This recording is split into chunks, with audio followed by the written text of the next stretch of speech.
In this video, we will learn about the present continuous tense or the present progressive tense. You can see a picture. He is Raju. రాజు అనేటువంటి వ్యక్తి గురించి ఇక్కడ picture ఇవ్వడం జరిగింది. He is doing one action. What is that action? అక్కడ రాశారు run అనేటువంటి action ఉంది. ఈ యాక్షన్ అతను మార్నింగ్ 7 AM స్టార్ట్ చేశాడు. నవ్ ఇట్ ఈజ్ 7:30 AM, 7:30 అయింది.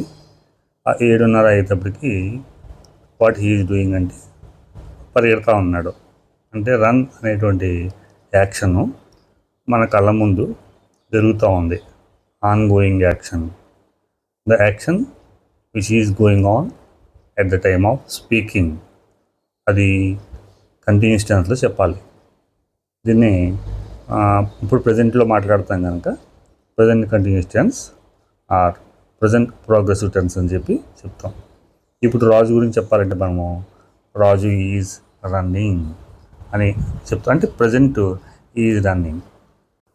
ప్రజెంట్ కంటిన్యూస్ టెన్స్కి స్ట్రక్చర్ సబ్జెక్ట్ ఉంటుంది, తర్వాత helping verb am or is or are ఉంటుంది, తర్వాత present participle of the verb ఉంటుంది, అంటే వెర్బ్కి ఇంగ్ ఫామ్ ఉంటుంది అన్నమాట.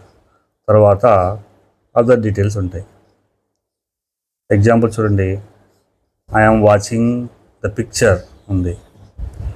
ఇక్కడ ఐ అనేది సబ్జెక్ట్, యామ్ అనేది బీ ఫామ్, వాచింగ్ అనేది ఒక వెర్బ్కి ఇంగ్ ఫామ్ పెట్టినటువంటి పార్టిసిపల్, ద పిక్చర్ అనేది అదర్ డీటెయిల్స్, దాన్ని ఓడి అని మనం మెన్షన్ చేస్తాం.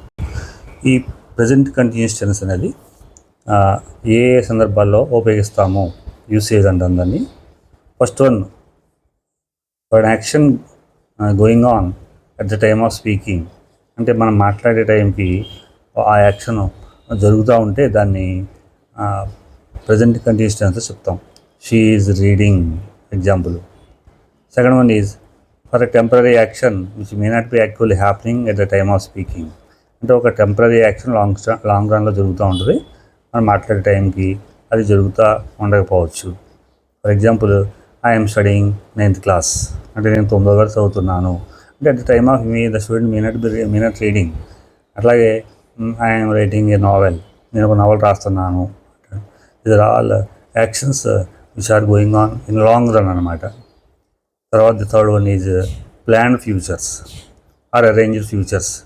అంటే ఒక యాక్షన్ మనం ప్లాన్ చేసుకుంటాం, ఆ యాక్షన్కి అన్ని అరేంజ్మెంట్ చేసుకుంటాం, దాన్ని మనం చెప్పడానికి కూడా ఈ ప్రజెంట్ కంటిన్యూస్ టెన్స్ చెప్తాం.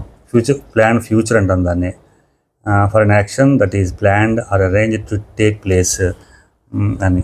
Example, I'm going to the cinema tonight, అంటే ఈవినింగ్ సినిమాకి వెళ్ళడానికి మేము అంతా ప్లాన్ చేసుకున్నాం. అప్పుడు ఏం చెప్తాం, I'm going to cinema tonight అని చెప్తాం. అలాగే వీఆర్ బయింగ్ ఏ హౌస్ అని చెప్తారు, అంటే ఒక ఇల్లు కొంటున్నాము అని. అంటే ఇల్లు కొనడానికి తగిన ఏర్పాట్లన్నీ కూడా చేసేసుకున్నారు, ఇంకా రిజిస్ట్రేషన్ రెడీగా ఉందన్నమాట. అప్పుడు చెప్తాం వీఆర్ బయింగ్ ఏ హౌస్ అని చెప్తాం. ఈ విధంగా ఫ్యూచర్ టెన్స్ని మనం ఉపయోగిస్తూ ఉంటాం. కొన్ని వెర్బ్స్ని నార్మల్గా కంటిన్యూస్ టెన్స్లో ఉపయోగించాం. For example, first one is verbs of perception, అంటే మన జ్ఞానానికి సంబంధించినటువంటి verbs see, hear, smell, notice, recognise. ఈ వీటిని మనం కంటిన్యూస్ టెన్స్లో వాడకూడదు.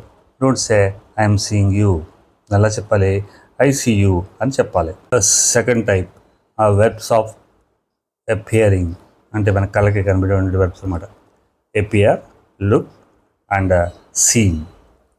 Third one is verbs of emotions, the want, wish, desire, feel, like, love, hate, hope, refuse and prefer.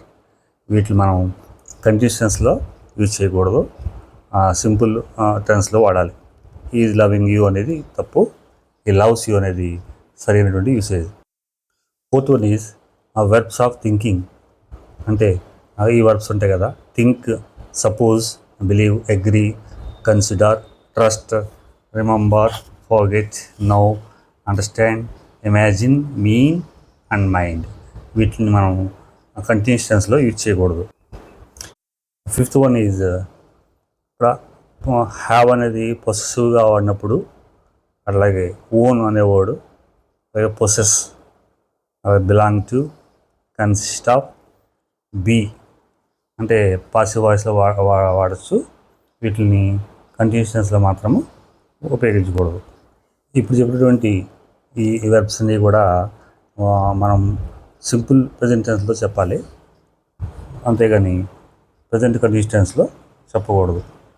Thanks for watching.